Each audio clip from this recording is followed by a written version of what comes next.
काशिफ शबीर साहब, business community काफ़ी लंबे अरसे से मुसलसल ये बात कर रही है, ख़ास तौर पे अगर मैं चेंबर्स की बात करूं कि जो मामलात भी बिजनेस कम्युनिटी गवर्नमेंट के सामने रखती है, बजट डिस्कशंस होती हैं, ज़्यादातर वो रद्दी की टोकरी में जाती हैं। तो क्या इस बार ऐसा हुआ या शायद कोई डिफरेंट माहौल सामने आया आप लोगों की मुलाकात में, आप लोगों की तजावीज़ में? बहुत शुक्रिया अरसलान।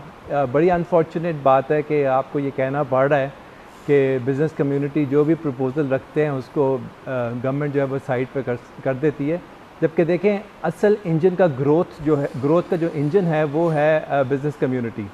अगर बिज़नेस तरक्की करेगा तो डेफिनेटली पूरा मुल्क जो है उसी के हिसाब से तरक्की करेगा। अभी जो हमारे सामने रिपोर्ट आई है जो फाइनेंस मिनिस्टर ने दी है, उसमें भी उन्होंने बताया है कि तकरीबन 4.09% ग्रोथ है इंडस्ट्री की, 3.5% सर्विसेज की और 2.89 के करीब एग्रीकल्चर की। तो आप देखें वहाँ पर भी बिज़नेस कम्युनिटी और जो इंडस्ट्री है वो अपना रोल प्ले कर रही है। बिज़नेस कम्युनिटी चाहती क्या है या इंडस्ट्री चाहती क्या है? इंडस्ट्री ने देखें कम्पीट करना होता है पूरी दुनिया के साथ।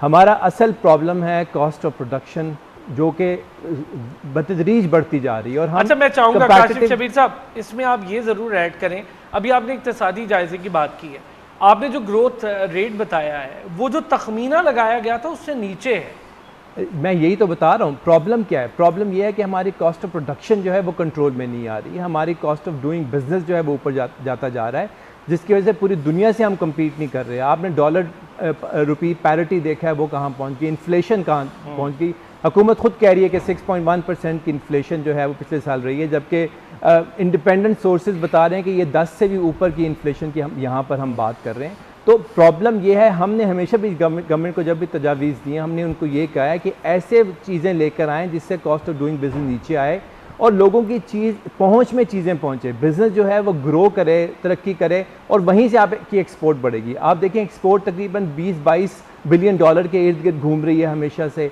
और जो हमारी इंपोर्ट है वो 50 को भी क्रॉस कर गई, 50 बिलियन डॉलर को भी क्रॉस कर गई है। तो हमें हमेशा से ये गवर्नमेंट से जो हमारे प्रपोजल गए हैं वो इसी के मुताबिक हैं।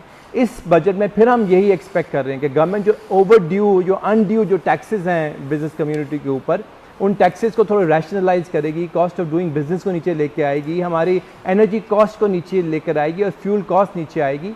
इन सब चीज़ों को नीचे लाने की अशद ज़रूरत है, तभी गवर्नमेंट जो है वो रिज़ल्ट ले सकती है इंडस्ट्री की तरफ से। अगर आप ग्रोथ का तखमीना ऊपर रखना चाहते हैं, अगर आप टैक्स कलेक्शन को जो कि उन्होंने 15.2 ट्रिलियन रुपीज़ तक लेकर चले गए हैं, तो अगर उसको वहाँ तक अचीव करना है तो बिज़नेस ग्रो करेगा तो वो टैक्सेस देने के काबिल होंगे। अगर बिज़नेस की ग्रोथ ही नहीं होगी, आम आदमी के पावर ऑफ परचेजिंग जो है उसकी गिरती जाएगी, तो फिर आप कहाँ से एक्सपेक्ट करते हैं कि आपको ये सारे टैक्सेस मिलेंगे? कभी भी इकोनॉमिक्स का रूल याद रखेंगे, कभी भी आप पकड़ दकड़ से चीज़ें पूरी नहीं कर सकते। आपको मार्केट मैकेनिज़्म को चलाना पड़ेगा और डिमांड एंड सप्लाई को लेकर आना पड़ेगा, तभी आप चीज़ों को नॉर्मलाइज कर सकते हैं।